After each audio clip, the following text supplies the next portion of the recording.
네, 여보세요? 네, 여보세요? 아, 네. 오늘은 또 무슨 토론을 생각하시고 연락을 주셨습니까? 아니, 제가 오늘 유튜브 보다가 봤는데, 좌파가 그런 거 인정 안 하는 거 아니거든요? 그러니까 뭐, 잘생기거나 돈이 많게 태어나면 그 사람의 복이잖아요. 네. 근데 이제 다솔람님은 그게 인생에 있어서 어쩔 수 없다. 음, 그냥 타고난 거기 때문에 뭐 바꿀 수 없다라고 하는데, 음. 그러니까 좌파가 원하는 건 그거거든요. 그거는 인정은 하되 그래도 조금 더 약자들한테 기회를 줄 수 있는 사회가 있으면 좀 더 공평하지 않을까? 그러니까 이게 완벽하게 평등하게 할 수는 없지만 그래도 뭐 조금 더 공평해졌으면 하는 꿈을 꾸는 거죠. 네, 그런 걸 제도로서 보완을 할 수 있다라고 생각을 하고 아니, 있으니까요. 기회는 다 있잖아요. 근데 뭘 기회를 또 줘요? 그러니까 그 기회가 이제 공평한가 안 공평한가의 부분도 있잖아요. 그렇지 않나요? 저는 그렇게 생각하는데. 어떤 공평을 얘기하는 거죠? 뭐 예를 들어서 우리나라 같은 경우는 대학교 서열로 이제 사람의 인생이 많이 이제 달라지잖아요. 그렇죠. 예, 그쵸. 그러니까 뭐 예를 들어서 연고를 나오면 좀 더 좋은 회사에서 일을 해서 좀 더 부자가 될 확률이 높아지는데 그거는 그 사람의 노력이 들어가 있는 거는 분명히 인정을 해요. 네. 근데 이제 뭐 예를 들어서 그런 거를 좀 보완하고자 뭐 독일이나 프랑스 같은 경우는 대학 평준화를 했더라고요. 근데 네. 그게 옳다라는 게 아니라 무조건 옳다라는 게 아니라 그거를 이제 만약에 하게 되면 우리가 사실 고등학교 때 경쟁을 해가지고 사람의 인생을 전체적으로 나눈다는 게 그렇게 좋은 방식이라고 생각은 안 되거든요. 그러면 대학교 때부터 경쟁하는 문화를 만들 수도 있고 그런 부분도 우리가 정책적으로 바꿀 수도 있다라는 거죠. 그러니까 이제 그런 시스템, 그러니까 다썰람님 같은 경우는 제가 모르겠지만 우리나라가 어떻게 보면 학벌로 사람을 나누는 사회잖아요. 근데 그런 거를 좀 완화할 수도 있는 아니, 고등학교 것도 할 수 있고. 때부터 경쟁이 시작이 돼서 대학교를 들어가서 대학교가 차별화가 시작이 됐잖아요. 그러니까 네네. 대학교에서도 경쟁은 또 돼요. 아, 근데 이제 어, 다솔람님도 아시겠지만 우리나라 같은 경우는 졸업이 쉽잖아요. 네. 그러니까 보통 내가 서울대에 들어가건 뭐 지방대에 들어가건 조금만 하면 졸업하는 건 사실 문제가 되진 않거든요. 근데 이게 10대 때 그 공부를 조금 하지 않았다고 해서 20대 때부터 공부를 하고 싶은 욕망이 생길 수도 있잖아요. 네. 근데 이제 그런 것들도 저는 일단은 좀 사회를 좀 하게 할 수 있는 하나의 뭐 방편이라고 생각을 하고 또 이제 아니, 우리가 20대 때 공부를 해도 20대 때 공부해서 대학 가면 되잖아요. 그런데 이게 예. 또 좋은 대학교를 가지 못하면 그런 거에 아니, 그죠. 대한 그러니까 좋은 대학 가면 어, 되잖아요. 20대 때 공부해서. 네, 10대 때 안 그렇죠. 했으면. 그게 뭐 어쨌든 경쟁을 하는 건데 그 경쟁이 과연 이 사회에 낳는 부작용도 많으니까 여러 가지를 좀 아니죠. 완화시키려고 하는 건 부작용이 어떨까라는 생각도 부작용이 들더라고요. 있을 수 네, 있겠지만, 그 방식을 하지 않아서 오는 부작용은 80이면 네, 본인이 얘기하는 부작용은 3밖에 안 돼요. 무슨 말씀인지 음, 아시겠어요? 오히려 그 제도를 역으로 없애버렸을 때 오는 사회적 부작용은 엄청난 부작용, 폭풍 같은 부작용이 몰아치게 되고요. 그 네, 기업에서 이 사람이 진짜 열심히 할 수 있고 할 수 있는 사람들을 월급 네, 루팡인지 아닌지를 음. 무엇보다 쉽게 판단할 수 있는 게 학벌이에요. 왜? 그쵸. 고등학교 때 남들 음, 놀 때 얘는 열심히 자기 자신을 누구든 뭐 롤하고 게임하고 하고 싶은 것들을 다 스스로 통제할 줄 아는 사람을 뽑아내는 거거든요. 네, 그잖아요. 누구도 다 공부하기 싫잖아요. 그렇죠. 다 게임하고 놀고 싶고 뭐 연애하고 음. 싶고 뭐하고 이럴 텐데 본인을 통제하면서 한 사람이기 때문에 대학교보다도 그 사람의 그거를 더 쉽게 찾아낼 수 있는 방법이 뭐가 있겠습니까? 기업 저 그거 입장에서. 인정합니다. 그래서 지금 그렇게 하고 있는데, 이게 근데 너무 비효율적인 게, 사실, 우리가 대학을 안 가도 될 사람들까지도 어떻게라도 대학을 들어가려고 하잖아요. 이게 근데 어떻게 보면 사회적으로 큰 비용을 치르고 있는 거고, 사실 우리가 그건 또 사교육을 안 받아도, 무슨 개변이에요. 대학을 안 가도 될 사람이 간다니 그분. 안 가도 될 사람은 안 가도 되죠. 왜냐면 우리가 대학을 가는 거는 사실 전공 분야가 있는 거고, 그 네. 부분에서 이제 탐구를 하려고 가는 거잖아요. 네. 근데 어쨌든 우리나라 사회 자체가 이제 대학을 안 가면 사회적으로 굉장히 불리하게 만들어 놨기 때문에 굳이 대학 공부가 필요하지 않은 사람들까지도 다들 대학을 가려고 하는 것 같아요. 그리고 사실 대학에 가서도 공부를 하려고 하는지도 의문인데 뭐 여튼 저는 뭐 이런 문제도 있고 또 저는 아무래도 공정한 사회를 위해서는 그러니까 이재용이나 뭐 이렇게 뭐 재벌가의 자식과 비교는 할 수 없겠지만 그 재벌가의 자식이 조금 더 세금을 조금이라도 좀 더 많이 거둘 수 있다면 좀 그런 돈이 없어서 뭐 공부를 하지 못하거나 뭐 예를 들어서 뭐 여성분들 같은 경우는 뭐 예전에 뭐 생리대 같은 경우도 사지 못하는 그런 일들도 있었잖아요. 그런 분들에게 지원을 해준다던가 아니면 무상급식 같은 경우를 실시할 수도 있어서 저는 오히려 더 좀 그런 부분에 지원이 필요하다고 생각을 하는 사람인 것 같아요. 저는 생각이 달라요. 봐봐요. 네. 이 사람들은 돈을 잘 버는 사람들은 네. 일단은 첫 번째 법인이라고 하면은 법인세를 24%뭐 이렇게 내겠죠. 네. 23%뭐 24% 이렇게 내겠죠. 그 다음에 일반적인 소득세. 개인 사업자라든지 소득세를 내는 사람들은 45%까지 낼 수 있겠죠. 최대. 그죠? 네. 그게 연봉 2억부터인가요?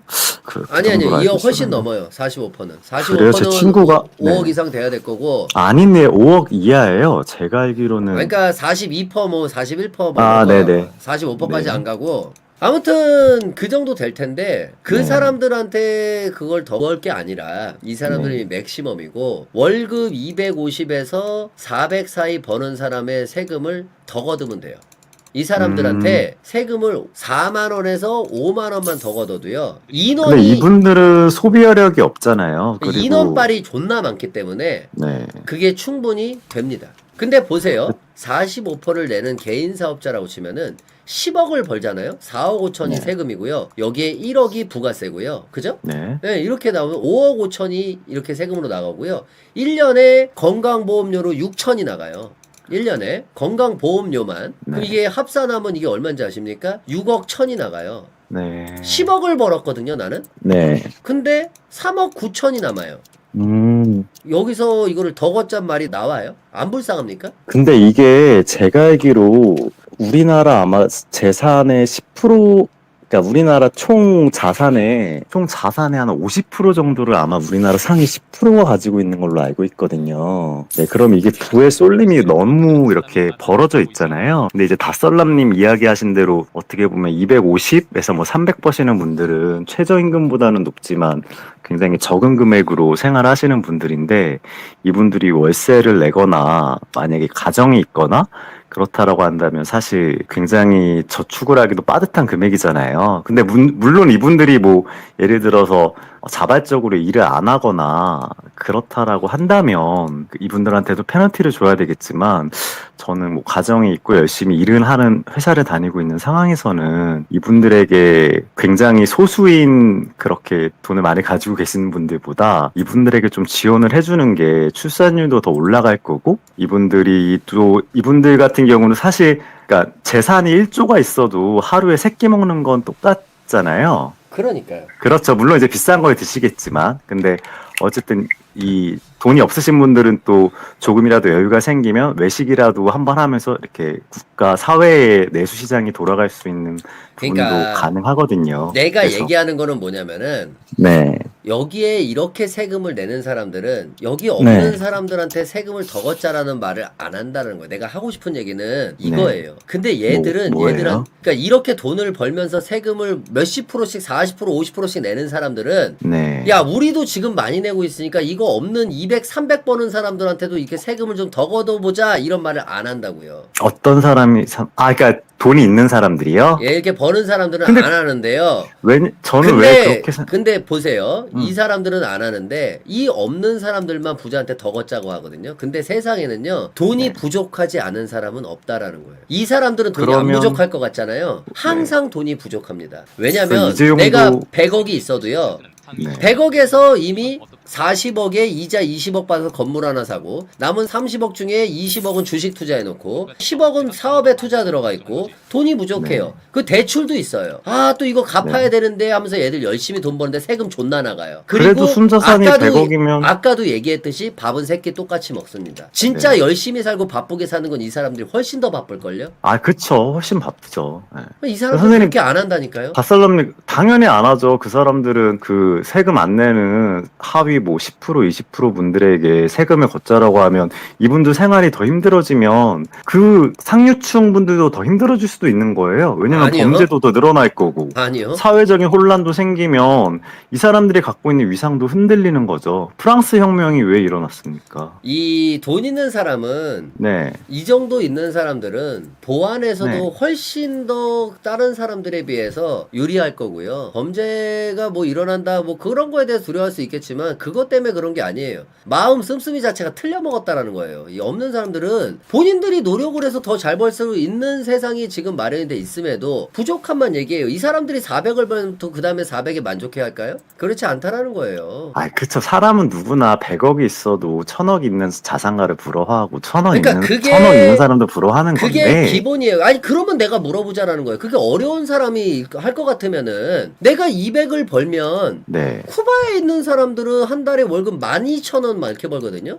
얘들 좀 도와주면 안 돼요? 아프리카에 소말리아 사람 막 배 나와갖고 못 먹고 이런 사람 그 기부금 내가지고 좀 한 달에 얼마씩 좀 도와주고 그러면 안 돼요? 다슬럼님, 아니 이 그거는 사람들의 그 사람, 이 사람들의 비교하면 이 사람들은 몇 배가 수익이 100배 이상 많은 사람들인데요. 그렇죠. 근데 다슬럼님, 그거는 그 사람의 자유고요. 우리는 일단 대한민국 안에서 살고 있고 4대 의무를 하고 있잖아요. 그 사람 어쨌든 가난한 사람들도 군대에 가서 의무 복무를 하는 거고 부자인 사람들도 하는 건데 그렇잖아요. 어쨌든 이 사회 구성원으로서 하나의 일들을 담당하고 있단 말이에요. 근데 이제 보시면 우리나라 상위 10%가 갖고 있는 전체 자산 점유율이 한 47% 정도가 되거든요. 그러면 10명 중에서 1명이 47%의 모든 부를 갖고 있는 거예요.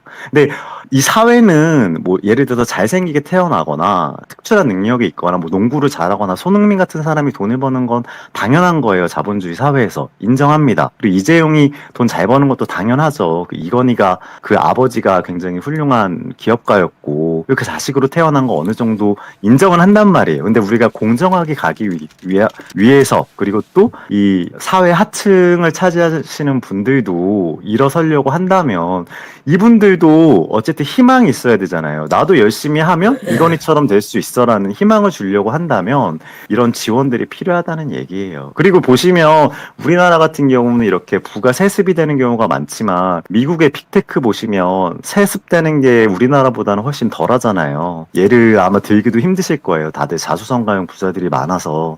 우리나라 시스템 같은 경우는 이게 워낙 공고화돼 있기 때문에 저는 이 부분이 좀 세금을 좀 걷어서 좀 도와줄 필요가 있다. 공정하게 이렇게 생각을 하는 사람이라서 그러니까 아까 뭐 좌파는 그러니까 자유 내가 한 달에 30억을 버는데 네. 한 달에 300만 원 벌고 4대 보험 20만 원 사람 내고 나는 한 달에 30억 버는데 나도 20만 원을 내면 본인의 말이 타당성이 있는데요. 아, 이 똑같이 사람이 내면요? 그렇죠. 그러면 더 걷어서 좀 그래야 되지 공평한 거 근데- 아니냐라고 얘기할 수 있겠다 네. 이거예요. 근데 300 버는 사람이 한 달에 20 내고 1년에 240을 내잖아요. 네. 이 사람의 100년치가 넘는 돈을 이 사람은 1년에 한 방에 낸다고요. 아, 그렇죠. 그건 돈이 있으니까 소득을 많이 내니까 그렇게 하는 건데 그거는 이제 우리가 그러니까 얼마나 다슬람이- 아니 그러니까 잠깐 봐봐 100년치를 넘게 내는데도 불구하고 네. 욕심이 얼마나 드글드글하면 얼마나 더 내줘야 된다라는 거야 그러면 이제 이 사람이 기준은- 아니 이 사람이 돈을 버는데 네. 본인이 도와줬어? 아니 뭐 월급 200 버는 사람들이 도와줘서 뭐 공돈 벌게 해줬어? 왜냐하면 도와주는 경우 도와줬다라고 생각할 수 있는 게 뭐 병역의 의무를 함으로써 그 사람이 돈을 벌 때 동안 나라를 지켜줄 수도 있는 거고 그렇잖아요. 여러 가지 방식으로 우리는 이렇게 서로 돕는 사회 아니 이 아닌가요? 사람은 군대 안 갔어요? 그 사람도 갔겠죠. 그러면 본인의 몫을 다 했잖아요. 몫은 했죠. 그러면은 몫은 돈 했는데 없는 사람은 그러면 군대 보호 안 받았어? 그러니까 똑같은 얘기를 왜 하냐고 똑같은 얘기를. 똑같은데 어쨌든 그 사람이 예를 들어서 그러니까 아까 다슬람님도 얘기했잖아요. 뭐 예를 들어서 뭐 아프리카나 이런 데서 태어났으면 이렇게 좋은 환경에서 돈을 벌 수 있는 기회가 적었겠죠. 그럼 이 사회가 어느 정도 그 사람에게 인프라 제공을 한 부분도 있잖아요. 그러면 그거에 대한 거를 좀 더 해줄 필요가 있다라는 거예요. 왜냐하면 제가 이 얘기를 하는 이유는 뭐냐면 우리나라가 지금 상위 10% 자산가가 지금 전체 부의 50% 정도를 갖고 있다라고 하면 그러면 이게 봐봐요. 좀 어떤 생각이 혹시 그게 아니라 드시나요? 이 사람이 네. 인프라가 있어서 돈을 벌었잖아요. 네. 그러니까 없는 사람은 그 인프라가 똑같이 있는데 얘는 왜 못 벌었대 그러면? 얘도 벌면 되잖아요 그러면. 뭐 예를 들어서 그런 부분이 있잖아요. 우리가 예전에 음. 그 부동산 같은 경우에 이제 분양을 할 때 네. 일산이랑 분당이랑 가격이 비슷했거든요. 네. 네, 근데 이제 일산을 선택하신 분과 뭐 분당을 선택하신 분들이 가격이 비슷한데 이제 있었겠죠. 근데 지금은 가격이 한 두세 배 차이가 날 거예요. 네. 아파트 가격이. 근데 그 사람은 어쨌든 분당을 선택하면서 운이 좋았던 거잖아요. 네. 그러면 어쨌든 일산을 선택하신 분들은 자신의 선택으로 인해서 어쩔 수 없이 잘못된 선택을 한 거죠. 근데 이제 갭 차이가 벌어졌잖아요. 네. 그럴 경우엔 이거를 완벽하게 평등하게 할 수는 없지만 더 많이 가진 사람한테 조금 더 세금을 걷어서 이 전체적인 사회가 돌아갈 수 있는 시스템을 마련하는 건 전 나쁘지 않다라고 생각을 하는 거예요. 네. 그러니까 뺏자라는 주의가 아니라 그럼 빼짜지. 이거 다 뺏자라는 게 아니잖아요. 그만큼 수익을 거둔 건 인정. 하지만 그 부분에 있어서 어느 정도 사회에 환원할 필요도 있다. 근데 그거는 이제 세금으로서 강제성을 띨 필요도 있다라고 하는 게 제가 근거로 드는 이유는 그거잖아요. 우리나라 상위 10%의 사람들이 우리나라 자산의 50%를 가지고 있다라고 하면 이거는 어떻게 보면 사회적으로 아니 너무 50%를 갖고 있던 90%를 갖고 있던 네. 그걸 왜 본인이 신경을 쓰냐고요. 본인은 본인 일이나 열심히 하면 되지. 저도 그냥 제가 살고 있는데 우리가 토론하는 것도 정치 얘기를 하는 것도 우리 일은 아니잖아요. 그렇잖아요. 아니 그러니까 본인이 아닌 네, 사람에 대해서 아니 이재명이 돈을 대통령이 되고 가지고 우리랑 와라라고 얘기를 하는 거 아니에요. 아니 이재명이 대통령이 한 것들은 다 우리랑 직접적인 관계가 있는 것들이고 아니, 그러니까, 그 사람은 이제- 그 사람이 노력해서 번 돈인 거잖아요. 아니 그렇죠. 근데 이제 세율을 좀 더 높일 수도 있다라는 아니 거죠. 그러면 내가 물어봅시다. 번호 하나 잘못 틀려가지고 그 사람은 운이 좋아갖고 로또 1등 됐는데 그거 다 뽐빠이 해야 됩니까? 세금을 걷잖아요. 그래 세금을 걷잖아요. 이것도 양도세를 네. 걷고 취득세를 걷고 걷잖아요. 거기서 세금을. 저는 이제 네. 세금 비율을 좀 더 높일 수도 있다라는 거죠. 지금 상황에서. 왜냐면 이게 부의 격차가 너무 벌어졌기 때문에. 그렇게, 이거는 어디, 이제 관점의 얼마나? 차이인 것 같아요. 몇 프로나? 그것까지는 제가 전문가가 아니라서 잘 모르겠습니다. 아니 하지만, 이미 세금을 내고 있는데 네. 거기다가 더 걷자는 끝이 없는 거 아닙니까? 그러니까 이제 저는 빈부의 그 격차가 지점이 없는 나라가 어디 일단은 전 세계 좀 빈부의 덜한 격차가 없는 나라들이- 나라가 있나요? 유럽 같은 경우는 좀 덜하지 않나요? 세금이 세서? 유럽이 얼마나 힘든 나라인데 빈부의 격차가 없다는 얘기가 나오지? 아니, 빈부의 격차가 없는 게 아니고요. 거기도 분명히 있는데, 아무래도 우리나라보다 세금 요율이 세기 때문에. 아니 유럽만 하면 뭐 잘 산다 이렇게 생각하고 있는데 유럽에는요 물가는 존나게 비싸고 월급에서 세금 거의 30% 40% 네네. 떼가서 반토막 나가면서 걔들 네. 돈 없어서 뒤질려 그러면서 사는데 근데 이제 예를 들어서 학비가 면제잖아요. 대학교도 거기는 등록금이 없거든요. 그러니까 그 애 낳았을 때 얘기인 거고요. 아니요. 애가 없는 상황에서도 등록금이 없어요. 그리고 이제 심지어 독일 같은 경우는 아니 등록금 그게 아니라 네. 내가 애를 키웠을 때 등록금을 내는 거 아니야. 내가 이미 성인인데 뭐 등록금이 왜 필요해요. 내가 이미 다 큰 성인인데 일하고 있는데 등록금이 왜 필요하냐고요. 청년들은 이제 학교를 갈 때 집안 사정이 어렵거나 그러면 학자금 대출을 받잖아요. 우리나라 같은 경우는. 아니 그러니까 내가 미국이나. 지금 일을 하고 있다라고 쳐보자 이거예요. 일하는 내가 성인이라고 직업이. 아, 일하는 그러니까- 사람? 그러니까 아니 저는 이제 일하니까 모든 세금을 사람들을- 내지. 일하니까 세금을 예. 내지. 그쵸, 예. 학생이 세금 내진 않을 거 아니까 내가 일하는 기준이라고 했을 때 월급 네. 그렇게 세금으로 이빠이 뜯겨가면서 당장 쓸 돈이 없어 죽겠는데 노후 보장만 한다? 그러면 우리가 노인의 삶을 살기 위해 세상을 사는 겁니까? 아, 꿈도 근데 희망도 이제- 없는 세상이 열려버리는 거 아니에요. 사람이 언제 돈 그거래요. 모으고 그러니까- 언제 뭘 하고 뭘 할 거야? 사업을 할 거야? 부동산을 살 거야? 세금을 그렇게 떼가는데 뭘 할 수 있어? 그런 세상에서. 그러니까 이제 사회 안전망이 이제 탄탄한 거죠. 그 세금을 가지고. 그로 네. 인해서 노후에 내가 연금 받고 뭐하고 그런 부분들은 있을 수 있겠지만 네, 노후에도 이제 아무래도 굉장히 근데 많은 내가 혜택을 받고. 뭘 해도 네. 내 인생이 바뀌지 않는다는 희망이 아예 없는 세상이 열려버렸잖아요.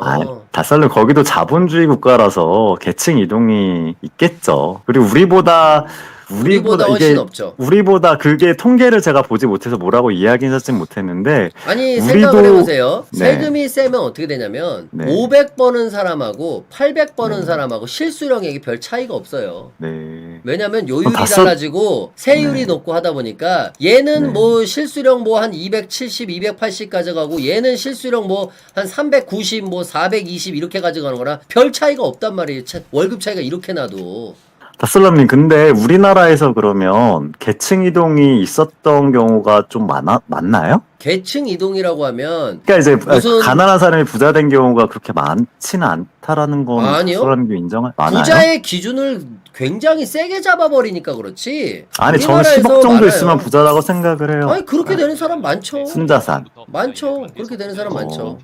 우리나라 네, 지금 많아요. 가구에 주식으로도 가능하고 뭐 여러모로 네. 뭐 사업해서 된 사람들도 있고 많죠. 왜 없어요?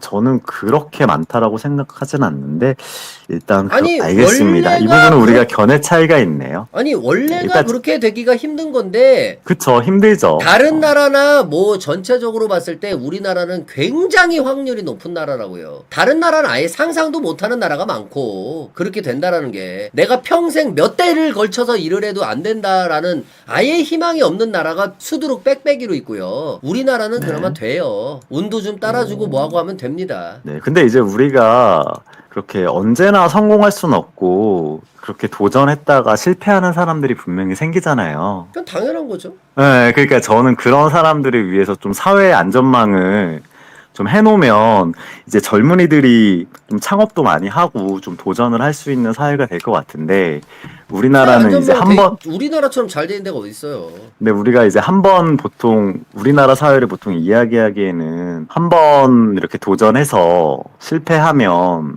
다시는 재기할 수 없고 일어서기 힘든 국가라고 이야기하잖아요. 누가 보통은. 그래요?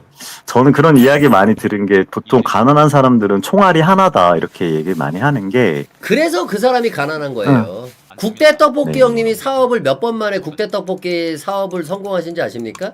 11번만이에요. 11번만에. 네. 10번을 망하고 11번째에 그 떡볶이 사업이 터져갖고 일어서게 된 거예요. 그런 사람도 알겠습니다, 있어요. 선남님.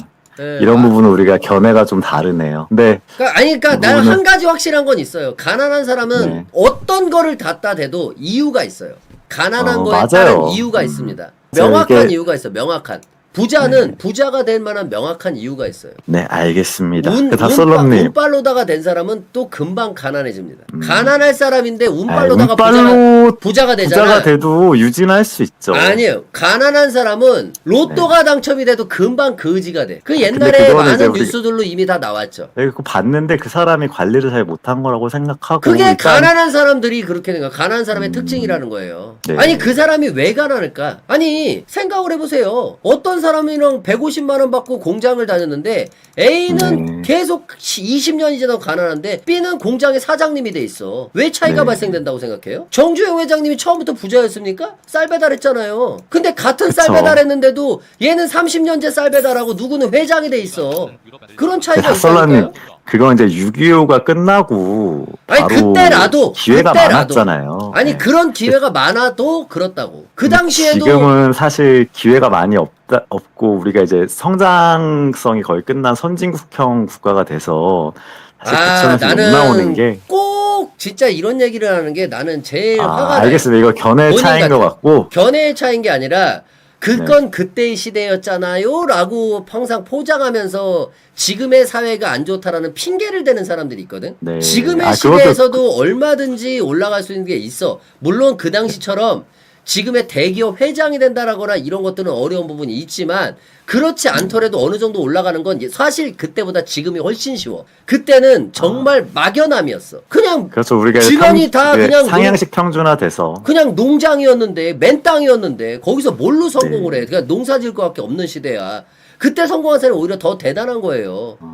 형님 같으면 그 농사 짓는 그 시절에 내가 고속도로를 짓고 뭐하고 이런 상상이나 할 수 있겠습니까? 그렇죠. 근데 다솔라님. 그거를 갖다가 기회가 많은 시대다라고 그런 식으로다가 그렇게 얘기해버리면 안 돼. 알겠습니다. 다솔라님 대단한 말도 저는 위인들이야 그때 당시에. 다슬라님 말도 저도 공감이 되고 또 제가 요새 궁금한 게 이제 이재명을 비판하시는 입장이시잖아요. 네. 네, 근데 이제 코스피 5천을 달성했는데 공약한 대로 그거에 대해서 좀 어떻게 생각하시는지도 좀 궁금하긴 하네요.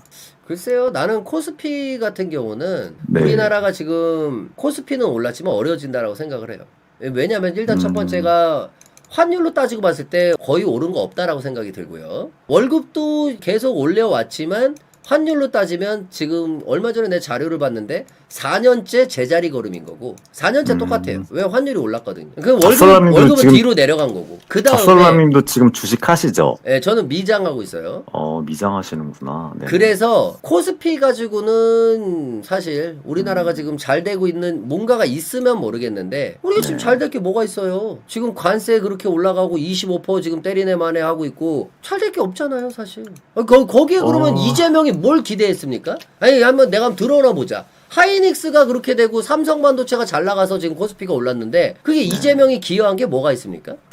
이재명이 상법 개정 이야기도 해가지고 상법? 네, 상업? 상법 개정이라 그래가지고 상법이 뭐 어떤 법안이죠 그게? 상법 개정 같은 경우에 잠깐만 저도 알았는데 까먹었는데 아니 이게 잠깐만요. 이게 삼성이랑 하이닉스랑 관계가 있다고요? 수출 기업인 이 삼성과 하이닉스랑?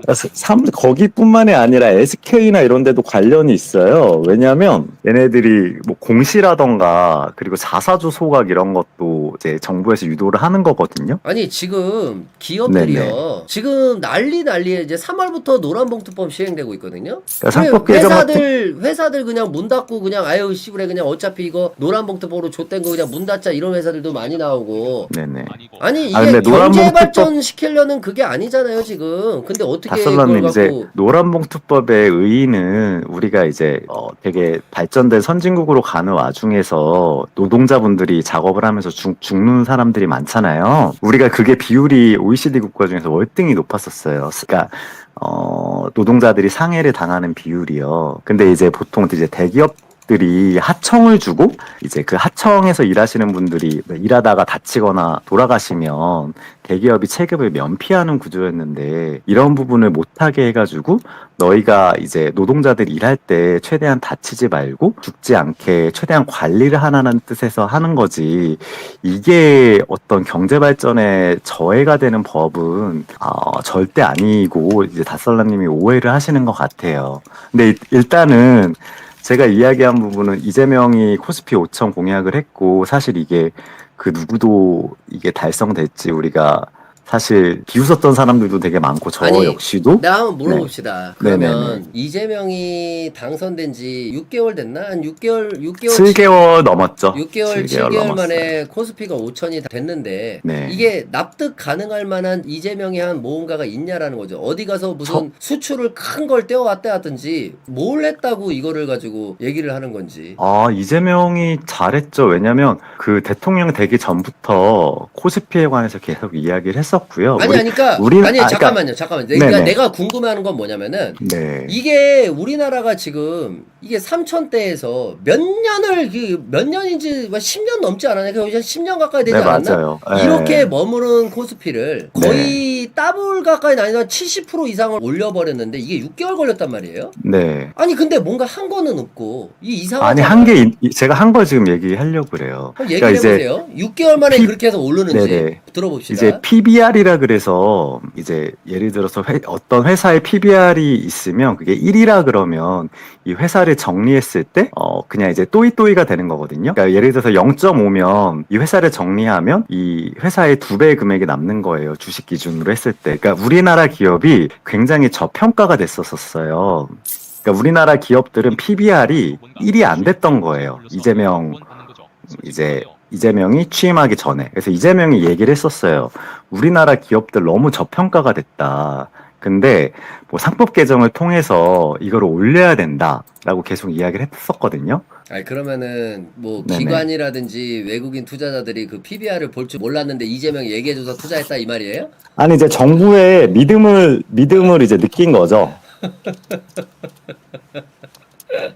그래가지고 그거를 알려서 10년 동안도 못 올린 걸 그거 알려서 이제 6개월 만에 5천이 됐다? 그럼요. 그러니까 일단은 코스피 5천 시대를 열겠다고 공약을 했고 그리고 이제 주식으로 장난치는 사람들 폐가 망신시킨다고 이야기를 했고, 또 물적 분할 이런 거 못하게, 불공정 거래 못하게 한다고 했잖아요. 그거 기억하시는지 모르겠지만 그거에 대해서 분명히 계속 이야기를 했고요. 그리고 소액주주 보호한다고 해가지고 그렇게 지금 해서 이제 회사들이 발전되고 경제가 발전을 해서 코스피가 아니, 5천이 됐다 이렇게 얘기하는 거예요. 바설라님, 그게 아니라 모든 공은 그 이재명이 게 아니죠. 그러니까 기업들이 잘한 게 있어요. 반도체 화랑기도 다시 찾아왔고, 사이클도. 근데 이재명이 아니었으면 이 5천이 달성되기도 힘들었다라는 거죠. 그러니까 일정 부분 기여를 했다. 그거에 대해서는 우리가 그러니까 사실 PBR 설명해주고 그래가지고 아니, 그거는 우리나라가 저평가돼 있다라는 거는 우리가 다 알고 있었던 건데, 이재명이 이거를 정상화시킨 거라니까요. 어느 정도 기여를 한 부분이 있다라니까요. 어떻게 그러니까 말을 제가 해줘서 얘기했잖아요. 그러니까 말을 해줘서 일단은 정부의 최고 책임자가 예.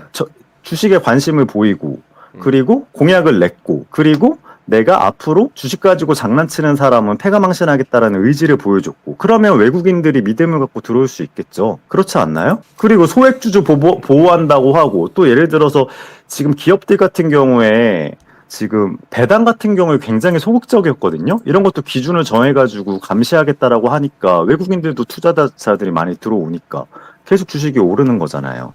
그리고 또 지금 부동산 억제하고 있는 건 아시잖아요. 네. 네, 부동산 억제하면 1가구 1주택을 지금 유도하고 있는데, 만약에 부동산을 다주택자들이 이 부동산을 판다고라고 하면 주식시장으로 자금을 계속 유도하고 있잖아요. 그러면 돈이 몰리면 당연히 그거는 올라갈 수밖에 없는 구조고, 또 지금 미장에 투자했던 분들도 저기요. 네. 부동산 그쪽에 대해서는 아시고 말씀하시는지 모르겠는데 부동산은 아예 팔 수가 없게끔 되어 있는 상황인 거는 알고 얘기하는 거예요 지금. 부동산 아니, 시장을 완전히 다 박살을 내놨어요 이재명이. 그러니까 이재명이라는 거를 우리가 싫어하는 이유 중에 하나가 뭐냐면 네. 개생 양아치라는 이유가 뭐냐. 이때하고 저때하고 말이 항상 달라요. 예를 들면 대통령이라도 수사받아야 된다 그랬다가 지는 뭐 재판금지법 이렇게 해버리고, 그리고 정부가 시장을 어떻게 이기냐, 시장을 이길 수가 없다라고 얘기했다가 시장은 정부를 이길 수 없다, 이렇게. 이게 한 사람의 입에서 나온 말이야. 누구 입에서? 다슬라님, 그러니까 이재명의 입에서 나온 얘기인데, 보세요 지금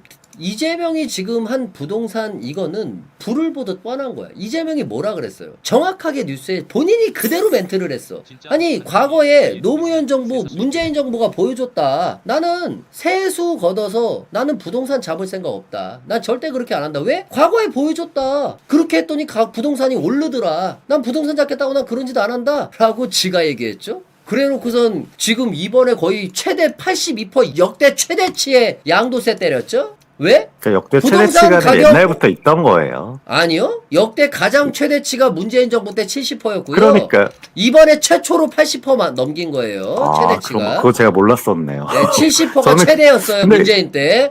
그때 7억짜리 근데- 아파트 13억까지 올라가고 막 그랬고요. 아는데 했죠? 그 얘기는 뭐예요? 근데 부동산 다슬람 저 궁금한 부동산 게 가격 잡을 생각 없는 인간인 거고요. 가격 올리겠다라는 거고요. 그렇게 해서 서민들 부동산 못 사게 하겠다라는 거고요.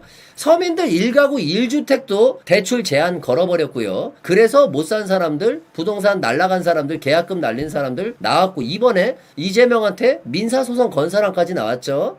그러면 불을 보듯 뻔해요. 매물은 잠길 거고요. 살 사람들은 있는데 어떻게 사요? 매물이 없는데 가격이 올라가죠. 당연한 거예요. 다슬람은 지금 당연한 거. 매물이 10% 이상 늘었는데, 이재명이 이렇게 얘기하고 난 다음에. 아니 그냥 상식으로만 생각하세요.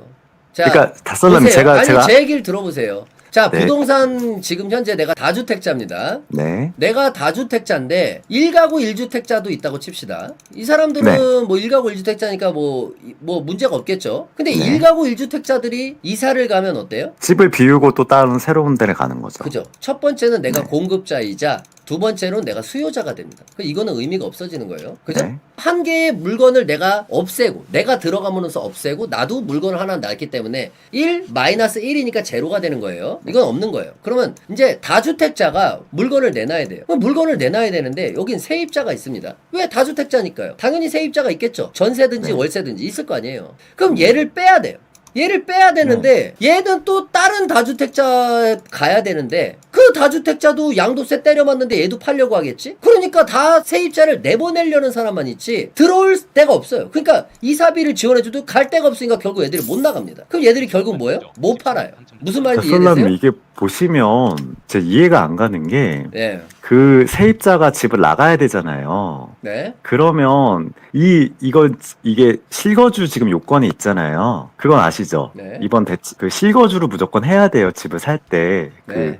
여기 경기도 일부 지역까지 해가지고 서울이랑은 네, 토지 그러면 허가구역에서는 해야죠. 네. 거기선 그렇게 해야 2년 되는데 이상. 그러면 그쵸 2년을 살아야 되는데 그러면 집을 지금 살 수 있는 게 1가구 1주택자만 살 거 아니에요. 그럼 월세나 전세를 살던 사람이 이 집을 사야지만 가능하잖아요. 아니 보세요. 1가구 1주택자 빼야 되는 게 이 사람들은 그러니까 1가구 양도세 1주택도 중과랑은 빼고 상관이 없는 거예요. 상관없고 그러니까 월세랑 전세 사는 사람이 네. 다주택자가 내놓은 집을 사겠죠. 그쵸, 걔들이 상식적으로 어떻게 그렇죠. 물건을 내놓냐고요. 누가 뭘 어떻게 다주택자가 내나요? 물건을 어떻게 내놓냐고요. 세입자가 있는데. 세입자가 있고 계약 기간이 다가오면 3개월 전에 이야기하면 세입자는 무조건 나가야 돼요. 근데 그게 법이에요. 법 아니, 아시잖아요. 양도세 중과가 언제까지인데요? 5월 9일까지 계약한 것만 그때까지 이렇게 그때 키우려- 딱 맞춰서 돼 있는 데가 얼마나 있냐고요. 다주택자에. 그럼 안 되면 나중에 집을 팔고 세금을 물어야 되겠죠. 이재명이 얘기하잖아요. 아니죠. 그러니까 양도세를 이렇게 때렸는데 5월이 넘기게 되면 이미 그 사람들은 잠그지 안 팔죠. 다설라님 이게 양도세를 이재명이 때린 게 아니라 제 얘기 그러니까 들어보세요. 상식을 생각을 하세요. 자꾸 그냥 어떻게든 이빨 꽉 깨물고 실드 치려고 하지 말고 아니 쉴드 치려고 하는 게 이렇게 아니라 하면 이렇게 네. 하면 내가 원래 집이 없는 사람이었어요. 그죠? 네. 집이 없는 사람이 나 이제 서울에 이제 돈 좀 모았으니까 집 사봐야겠다라고 하면 네. 다주택자들이 집을 팔아줘야 되는데 얘들이 집을 안 팔고 다 잠궈버린다고요. 그럼 물건이 없겠죠? 그러면 1가구 1주택자들이 내놓은 집을 사야 된단 말이에요. 근데 아까 내가 다솔님, 뭐라 저 그랬어? 이해가 안 가는 들어보세요. 게- 그러니까 들어보세요. 들어보셔야 이해가 되지 지금. 네네. 1가구 1주택자들이 물건을 내놓은 거를 사야 된다고. 안 그럼 얘들은 양도세를 다 뜯긴다니까? 내 남는 게 없어요. 양도세를 나라에 다 내야 된다고. 3주택자 일하는 데는 80%까지 뜯긴다고 얘기했잖아요. 그 남는 게 없는데 누가 팔아요? 미친놈이 아니고서야. 그냥 잠그고 정권 바뀔 때까지 기다리겠지. 아니면 집 물려준다라고 뉴스에 나왔잖아요. 집 안 팔 거고 나 자식들한테 그냥 차라리 그냥 주겠다. 거기에 대한 세금 물고 차라리 주겠다. 그래 버리거든. 그러면은 1가구 1주택자가 내놓은 집을 결국엔 이 전세 세입자 무가구였던 무주택자들이 이걸 사야 되는데 얘들은 내놓으면은 얜 또 다른 데 이사 가야 되니까 1에서 마이너스 1 제로라 그랬잖아요. 그럼 뭐예요? 물건이 없다고요. 그럼 어떻게 돼요? 가격이 떡상한다고. 다솔라님 지금 매물이 늘었어요. 지금 다솔라님은 아, 잘 정말. 모르시나 본데 경기랑 서울 해가지고 10%가 늘었다니까요. 돌아버리겠어 진짜로. 그러니까 다솔라님은 부동산 가격이 그 연착륙되는 거에 찬성하세요? 반대하세요? 아니 지금 뉴스에서 10% 올랐다 뭐 했다 본인이 지금 보고 싶은 것만 보잖아. 내가 본 건 어떤 거냐면 지금 물건이 매물이 다 잠겨 있고 팔래야 팔 수도 없고 아우성이고 세입자도 이사를 못 가는 상황이야. 왜? 다 그런 부분도 있어요. 내보내려는 맞아요. 집주인만 있고. 인정해요. 그러면 당연히 전세가나 월세는 당연히 오를 수밖에 없는 것이고 그런 상황인데 무슨 어디서 뭐 10% 늘었다 이런 얘기를 듣고 10% 늘었다 한들 5월까지 한시적인 거 아니에요. 5월부터는 그러니까 지옥이 열린다는 얘기 아니야 그러면. 다솔람 제가 궁금한 게 다솔람님은 아니 부동산 궁금한 가격이 게 아니라 이거를 들으면은 느끼는 바가 없냐고요. 본인도 뇌가 있을 거 아니야. 저는 어쨌든 지금 잘된 정책이라고 생각을 하는 게 부동산을 잡을 수 있는 정책은 두 가지잖아요. 아니 잠깐만요. 네. 아니 본인이 동물이 아니잖아. 사람이잖아. 네. 사람. 봐봐요. 첫 네네. 번째, 노무현 때 부동산 시장이 얼마나 재앙이었냐면요. 본인이 어려서 모를 거예요. 저희 저 알아요. 부모님은 그 저 당시에 알고 있습니다. 부동산 업자를 했기 때문에 이 사람이 양도세 중과를 때려버리면서 이때 엄청난 재앙이 일어났습니다. 근데 이때 오른 게 한 30% 정도예요. 네. 그 다음 두 번째로 문재앙이 보여줬는데 이때가 70%입니다. 인상률 70%를 보여줬어요. 일정 기간에서 120%까지 올랐습니다. 한 대통령의 정권 기간에 일어난 실제 일입니다. 120%까지요. 그건 근데 인정합니다. 아니 그럼 이거를 받는데 사람이잖아요. 네. 두 번 냈으면 됐지. 이거를 또 근데 믿어보고 또 다솔람님, 답습을 해야 한 돼. 가지- 답습을. 한 가지 간과하고 있는 게 있어요. 답습을 또 해야 돼? 또 코스피 속아야 돼? 4천 가본 코스피가 5천 가본 적 없잖아요. 그래서 이재명이 이거를 할 수도 있다고 생각을 하는 거예요. 왜냐하면 못했던 걸 이러면 한번 해봤잖아요. 이러면 동물하고 무슨 차이가 있어? 이렇게 왜 했을 동물이에요? 때 이렇게 했을 때 부동산 가격이 이렇게 올라서 서민들이 힘들어졌는데 이게 지금 세 그러니까- 번째인데 지금 이거를 한 번 속은 것까진 좋아. 두 번 속은 네. 것까지 됐으면 충분했잖아. 아니 그러면 내가 다 얘기해 볼게. 인천공항 잘 됐어 안 됐어요? 잘 됐죠. 사드 배치 해야 돼 안 해야 돼? 해야죠. 청계천 지금 돼서 잘 됐지. 청계천도 좋아하고 저 버스 전용 차선도 좋아해요. 그거 좌파들이 다 반대했던 거잖아. 몇 번을 속아야 돼 도대체 좌파하면서. 아니. 얼마나 속아야 깨어나는 거야? 얼마나 속아야? 이 니들이 다 반대했던 거 아니야. 넌 미국산 소고기 먹어 안 먹어? 다 먹잖아 지금.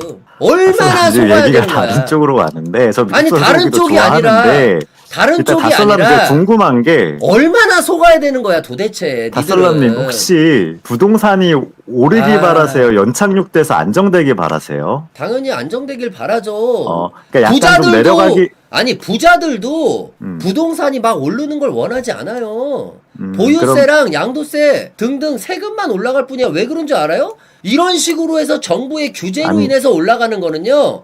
내가 10억에 샀잖아. 이건 내가 20억에 팔잖아. 그럼 양도세 여기다 5억 내잖아. 다른 집 내가 또 살려면 이건 20억이야. 근데 내 돈은 15억이라고. 5억이 삭제돼 있다니까? 이게 옳은 게 그래. 좋은 게 아니니까 그러니까 내가 산 어떤 특정한 입지가 개발이 돼서 올랐을 때가 의미가 있는 거지 정부의 규제로 그러니까 인해서 오르는 건 의미가 없어요. 다솔라님이 그거잖아요. 시장을 이기는 정부도 없고 정부를 이기는 시장도 없다고 하는 게 그동안은 아니요? 정부가 시장을 이긴 적은 없어요.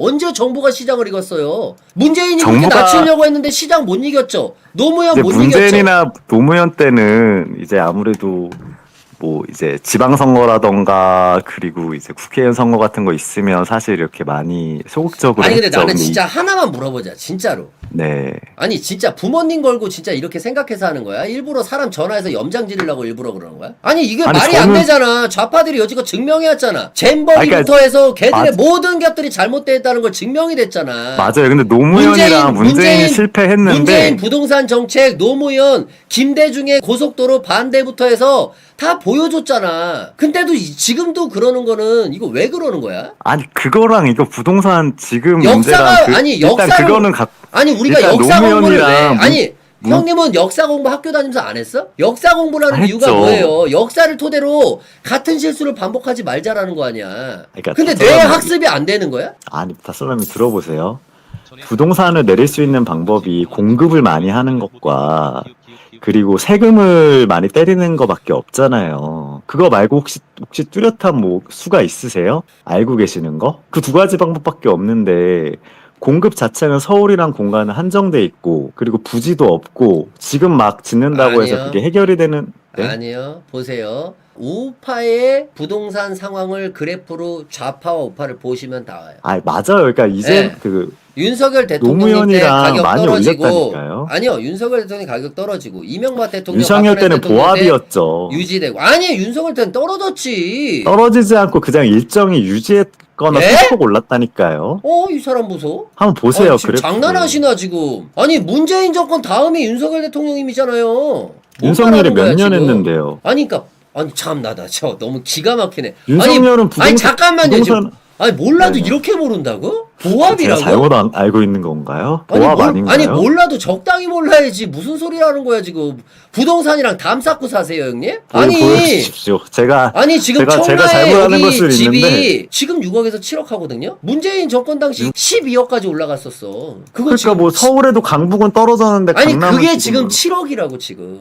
아니 그러니까 상식적으로 근데 그 문재인 때 문재인 대통령 후반기 때도 떨어지지 않았나요? 문재인 아닌가? 때가 최고점이었다고. 후반기 때가 최고점이었어. 그러니까 2021년이 최고점이었어요. 완전 2021년. 그때가 신고점이었고. 그때 신고점이었고. 그래. 아니 그러니까 부동산이 무슨 주식처럼 막 이렇게 떨어지는 게 아니잖아. 근데 그 2021년 그러니까 이후부터는 윤통이- 계속 떨어졌는데. 그러니까 윤통 이후에 부동산이 떨어졌다고.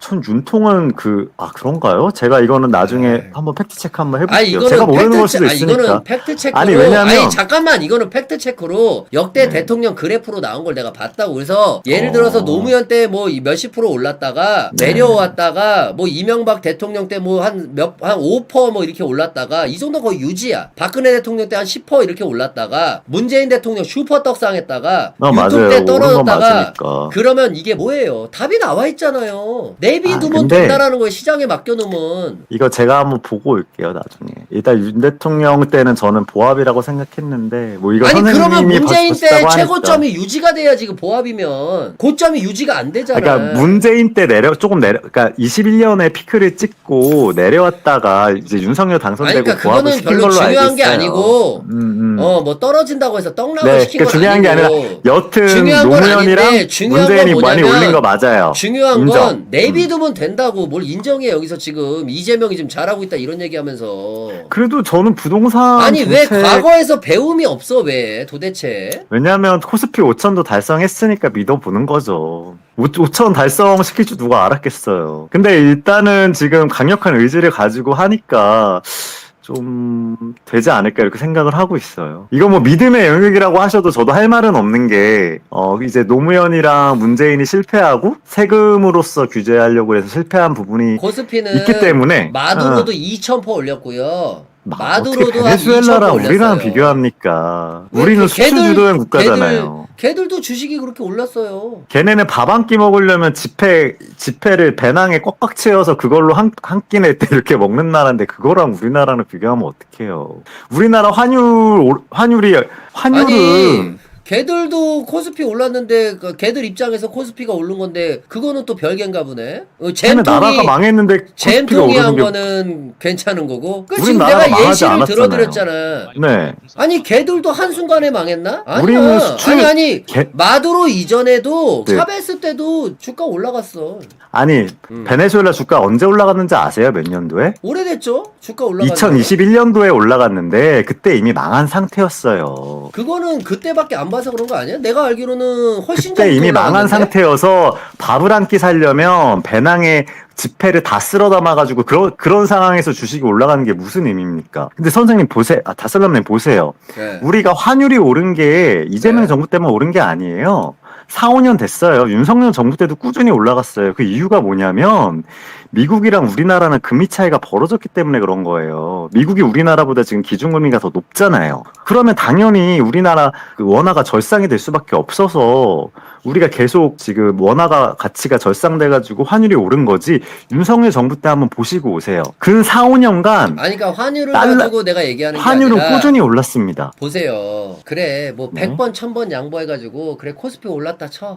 그건 잘한 거 우리 그런 칭찬해줄 그래. 수 있잖아요. 예. 아니 그거를 떠나서 그건 그건데 아니 네. 부동산 정책을 개 썩창내는 정책을 또 똑같이 하고 있는데. 그러니까 부동산을 그거를 억제하고 코스피를 가지고 키우려고 코스피를- 하잖아요. 예? 부동산에 있는 자금, 우리나라에 지금 가구의 자산 80%가 다 부동산에 몰빵돼 있는 나라잖아요. 이게 다설라님도 건강하지 않다라고는 인정하시죠? 미국 사회는 이렇지 않잖아요. 왜냐하면 부동산은 움직이지 너무 진짜 않는 한정된. 답답한 소리를 하고 있으니까 이거 어디서 근데 이 자금이 아니 그럴 것 같으면 1가구 1주택자 또는 무주택자들은 살게 해줘야 될 거 아니야.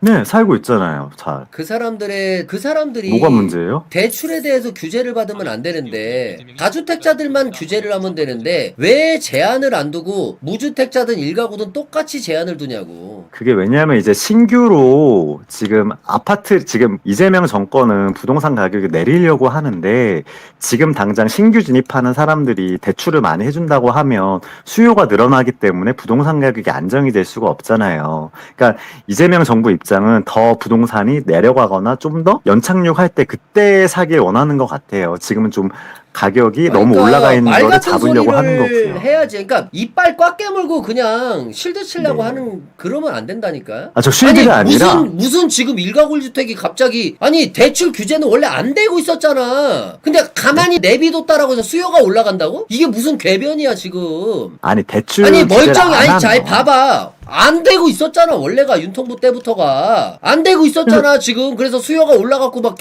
가격이 떡상을 하냐고 갑자기. 다주택자들만 하면 되는데 여기서 갑자기 뭐 아니, 여기서 그렇게도 규제를 안 하면 때리면 수요가 갑자기 올라간다고? 아니 무주택자들이 애초에 돈이 없어서 부동산을 못 샀던 사람들인데 뭔 갑자기 그 얘기가 왜 어떻게 나오는 거야 도대체? 아니 그러니까- 말 같은 소리를 좀 하라니까 제발. 알겠습니다. 그럼 제가 죄송하고 궤변은 뿜지 말라고. 알겠습니다. 아니 보면은 궤변 안 본인이 하겠습니다. 상식선에서 얘기를 해야 되는데 어떻게든 네. 이재명 지금 실드 쳐보겠다고 실드 말도 안 치고 싶은 되는. 마음은 없어요. 아니 뭔 소리야 지금 뭘? 아니 인정할 건 인정해야지. 실드 치려고 한 건데 무슨? 실드가 아니라 실드 저는- 칠 생각이 없는데 그런 궤변이 어떻게 나와 지금? 제 말은 어쨌든 이제 부동산에 이제 진짜. 묶여 있는 자금을 이제 주식시장으로 옮기려고 하는 거는 세계적 추세이기도 하고 굉장히 옳은 선택이다. 근데 이거는 머리를 참 잘 쓴 것 같다. 그리고 실제로 그런 세상이 좀 와서 좀 이번에 정책을 잘 해서 부동산 시장을 잘 잡아서 좀 그렇게 됐으면 좋겠다라고 저기요, 좀 생각을 그거는 하는 겁니다. 가만히 내비둬도요. 부동산 시장으로 알아서 그 주식 올라가고 하면 돈이 알아서 흘러가는 거예요. 부동산을 규제해서가 아니라.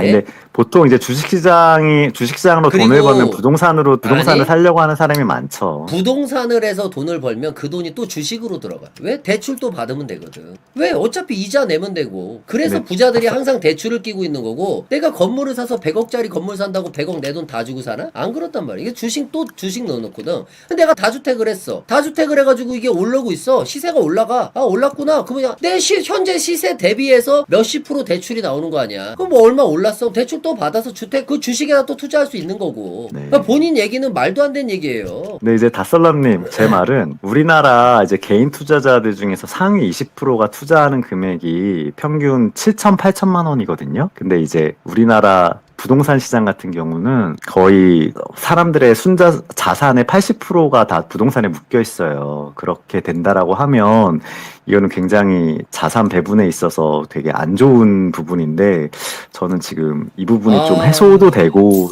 내릴 수도 있다라고 생각을 해요. 네. 그거를 왜 일단 그렇게 생각하고 대통령이 있습니다. 강제하냐고요. 그거를. 왜냐면 그게 더 개개인들의 올바른 마음이지. 시장 경제이기 때문이죠. 뭘 올바른 시장? 아니 그럼 몇 프로가 돼야 되는데 그러면? 뭐 정해진 답이 있어 그러면? 정해진 답은 없지만 저는 미국 방식으로 5대5 되면 갔으면 괜찮고 좋겠어요. 뭐 2대8 되면 뭐 더 좋고 뭐 이래? 그렇진 않네. 그건 전문가들이 어느 정도의 판단을 할 텐데 전문가가 지금은 너무 판단하는 게 아니라 돈 주인이 판단을 하는 거죠. 이게 뭔 이상한 소리라고 있어. 내가 돈이 1억 있으면 내가 돈은 1억의 내가 주인이. 결정을 하는 건데 우리가 평균적으로 해가지고 이 아니 평균을 그거를 내잖아요. 왜 대통령이 그거를 갖다가 그거를 강제하냐라는 거예요. 강제할 수 있죠. 왜냐하면 시장이 이쪽으로 쏠려서 부동산 시장이 올라가면 강제할 수 있겠지. 강제할 수 부동산 시장이 있겠지. 올라가면 사람들이 어려워지니까. 강제할 수 있겠지. 결혼도 안 하고 아이도 안 사회주의 낳고. 국가, 뭐 공산주의 국가라면 괜히 근데? 자유시장 경제질서 자본주의 국가가 나오는 게 아니라 뭔 말인지 자본주의 아세요? 국가에서도 우리나라 미국도 자유시장 자본주의 경제질서의 국가잖아요. 국가 아닙니까? 미국도 마찬가지죠. 미국이 그래요? 미국 같은 경우엔 부동산보다 거기에 혜택을 많이 주고 부동산을 억제를 하죠. 미국은 내비둬요. 물론 그 아니, 주마다 좌파 미국이- 주사들 나오는 경우에는 좌파식 그거를 하는 주가 있긴 있지만 미국의 대부분은 주식에 미국은 얼마나 많은 강제성을 부여했는데요. 걔네는 월급의 어느 정도를 일정 부분 떼가지고 주식 투자를 할 수밖에 없게끔 만들어놨어요. 그거는 아니 왜 건드려요? 알아서 미국의 놔둬야지. 월급을 몇 프로를 떼어서 주식을 투자해야 된다고? 그 누가 한 연금 얘기야? 부분에 있어서 아니 잠깐만 한번 찾아- 아니 난 태어나서 난 그 그런 부분이나 한번 통화를 그런 한번 말같지도 않은 해보세요. 소리 또 처음 들어봤네. 강제까지는 아니지만 굉장히 강력하게 그런 정책을 펼쳤다고요. 주식시장 활성화를 위해서. 그래가지고 향후 몇 년 동안 미국 주식이 아니 계속 잠깐만요. 그게 뭔 네. 말이야? 강제면 강제고 아니면 아닌 거지. 지금 강제까지는 이거 아닌데 집도- 강제했다는 게 뭔 말이냐고. 아니 다썰남님 지금 이재명은 집을 강제로 팔게 안 하는 거예요. 규제를 할 뿐이에요. 정책을 내는 거고. 그러니까 못 팔게 이게 강제예요? 만들어놨잖아. 못 팔게 강제 만들어놨잖아. 아니잖아요. 그것도 강제가 아니죠. 아니 그러니까 미국도 그렇게 했냐고. 아니 왜 못 그러니까. 팔아요? 팔려면 팔 수 있잖아요. 그러니까 미국도 그렇게 했냐고. 아니 네, 못 미국도 판다니까. 주식시장 토지거래하고 활성화를 묶어놨잖아. 위해서 여러 가지 혜택도 주고 규제도 하고 그랬었어요. 401k 제도라고 있는데 저도 한번 검색을 해보세요. 저도 사실 이거에 대해서 명확하게 설명하기가 애매모호해서 근데 이게 여튼 같은 예시가 어떻게 되나? 401k 아니, 한번 부동산은 검색해 보시죠. 부동산은 내가 미국도 강제적인 부분이 팔아봐야 있었어요. 어느 정도. 팔아봐야 이득이 안 나오는 정책을 펼쳐버렸기 때문에 그건 강제가 맞고, 왜냐면 무슨 팔아봐야 이득이 안 나오. 강제예요? 팔아봐야 이득이 안 나오잖아. 그 아니 강제를 수익의 만든 거지. 양도소득세라는 거 모르세요? 판 수익의 일부를 가져가는 거지 손해 본 금액은 양도소득세 안 내요. 그러니까 내가 뭐라 그랬어? 이득이 안 난다 그랬잖아. 이득이 내가 언제 손해 본다 이득의 그랬어요? 퍼센트지가 줄어든 거죠. 그러니까 내가 이득이 안 난다 그랬지 손해 본다 그랬냐고요. 내가 양도세를 이득이 안 모를까 난다는 봐. 건 수익이 없다라는 거잖아요. 저는 그렇게 받아들여서 10억이 죄송합니다. 날게 3억이 말을 나오면 잘못 안 나오는 거 알아들었습니다. 아니에요. 10억이 날게 3억이 알겠습니다. 나오면 제가 이건 막상 살 헷갈렸습니다. 때는 팔 때는 알- 10억이고 알겠습니다. 살 때는 20억이면 수익이 안 나온 거 손해 보는 거 아니야. 네, 알겠습니다. 죄송합니다. 아이고, 여튼 뭐 그렇습니다. 그래서 저는 좀 이재명 정부가 좀 못 믿어도 코스피도 달성했는데 좀 잘하길 우리가 기원해 주는 것도 괜찮을 것 같아서 그렇게 생각하고 있습니다. 네. 이게 견해가 또 다른 것 같아요. 근데 이게 뭐 2년, 3년 지나면 결과가 나오겠죠. 혹시 그래서 결혼하셨나요? 만약에 결혼하셨어요? 아니요, 결혼 안 했습니다. 나중에 진짜 여자친구 생기거나 결혼 생기면 진짜 전화 한번 주시면 안 돼? 나랑 그 통화한 내용 좀 한번 여자친구 들려줘 보게. 진짜로. 저 비밀로 해야죠. 와 진짜 여자 인생 하나 조질 것 같아. 내가 구해주고 싶어서 그래. 진짜로. 다솔라님 그 여자가- 결혼하셨어요? 나는 이혼했어요. 아, 그래요? 아, 그렇군요. 아니 그 여자가 그렇군요. 무슨 죄야 도대체.